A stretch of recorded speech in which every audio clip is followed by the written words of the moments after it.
Заводы, они были разрушены еще до начала, ну, частично, по крайней мере, еще до начала Первой Чеченской войны. То есть мы сами их разрушили.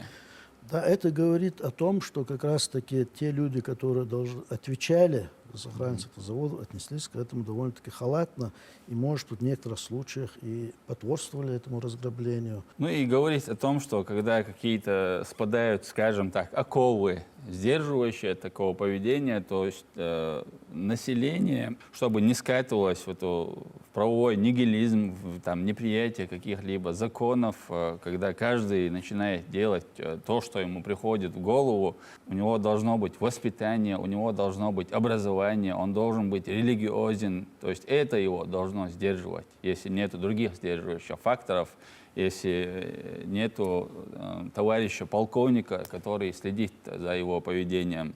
Это очень важно всем нам понимать.